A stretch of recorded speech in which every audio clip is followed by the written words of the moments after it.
Hello everybody, Luke Schulte, field agronomist for Beck hybrids. You know, now that we've been utilizing herbicide-tolerant crops for going on nearly 30 years, it's easy to assume that as long as we're using herbicides, say like glyphosate or Enlist, over the top of Enlist soybeans, that we're not going to hurt the performance of the bean, or we're certainly not going to hurt yield. After all, that's pretty tough to disprove when we're applying those same herbicides across all the acres, broadcast across the entire field. And while Enlist soybeans are tolerant to glyphosate, Enlist, even Liberty, there's still an energy that's required in order for those soybeans to metabolize or detoxify that chemistry. And that's energy that can no longer be allocated or directed towards growth and development. But is it enough to hurt the performance of the bean or to hurt our yield?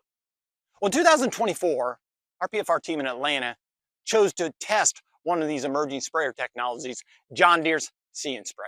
So on an 80-acre field, they tested this technology. Simplistically speaking, John Deere uses a series of cameras in order to detect weeds and control the nozzles. So they set it up for a soybean acre. Anytime those cameras see anything other than soybeans, it turns on the appropriate nozzle to control those weeds. That's a very simplistic view of it. And the way we constructed this 80-acre trial was we wanted to look at our standard treatment of a broadcast pre and post compared to a See & Spray post. So every acre had a boundary, which is a premix of dual and metribuzin. And then our control, or what we're comparing against, our broadcast post-treatment was an in-season residual of Anthem Max, as well as contact herbicides of Roundup, Enlist, and Clethodim. That is what we're comparing against. Now the next treatments are all See & Spray post applications. They still had the boundary down, but they're See & Spray post applications. The first treatment you can see in front of you was made at V4. Now I know there was a lot of areas that were droughty. In this particular area, it wasn't droughty. In fact, they had adequate rain. The beans were not under duress or stress. So they made that first post-application or only post-application in this treatment at V4, dropped out the Anthem Max because we didn't want to have the in-season residual in this case. Just sprayed where it applied, Roundup, Enlist, and Clethodim. Then the second treatment was looking at what happens if we have some escapes or we need to make a rescue treatment. So we still made that first See & Spray pass earlier June, around V4 with the Roundup, Enlist, and Clethodim. And then we went back out about 10 days later. We learned that 10 days was not a long enough gap because the weeds applied on the first See & Spray pass really weren't fully desiccated, so the sensor still saw those weeds as alive and they still sprayed them. However, this was to try to mimic what it looks like if we say have water hemp or giant rag escapes, or perhaps we had to spray our post-emerge pass too early because either the crop wasn't grown or the weeds were getting out of control. And then our last treatment was what I believe probably most closely resembles how we're doing things today. Because we have a premium machine, which you see behind me, only has one tank, we tried to replicate what it would look like for an ultimate machine, okay?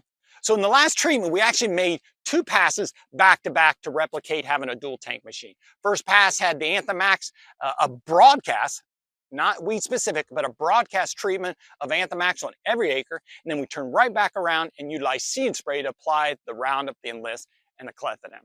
Couple things to learn by the multitude of scenarios that we presented. Number one, the technology works.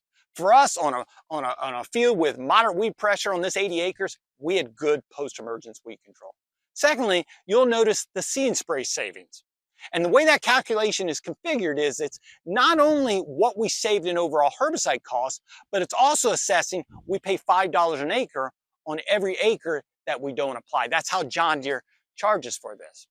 So in theory, as long as the technology works for weed control, and it did for us, and your post-emergence pass is costing you $5 an acre or more, the technology will pay for itself. And then lastly, and this is not within the See & Spray savings column, is you'll see we saw a 3 to 4 bushel yield gain every time we utilized that See & Spray application as opposed to a broadcast treatment. And that's where I want to challenge our conventional way of thinking. I'd imagine as most of you are watching this video, you're probably saying, well, I don't have See & Spray and I don't intend to upgrade to See & Spray. And that's where I think we can still learn from this data and that energy draw that's required, that's pretty well been concealed up until now.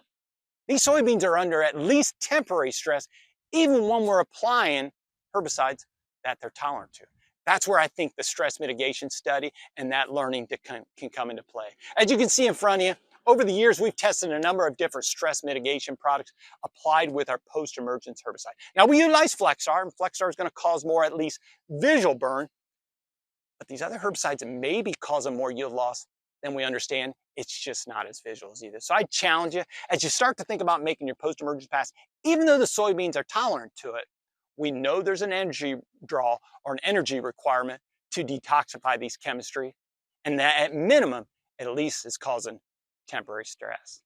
So we just wanted to leave you with some insights as to what we're seeing with these new technologies, and perhaps challenge you to think about, now that we better understand the energy draw, the energy requirement, even in herbicide-tolerant crops, to potentially include one of these stress mitigation products. They're pretty minimal cost, and you see the ROI overall was fairly consistent. As always, if you have any questions, don't hesitate to give us a call. Thanks for tuning in.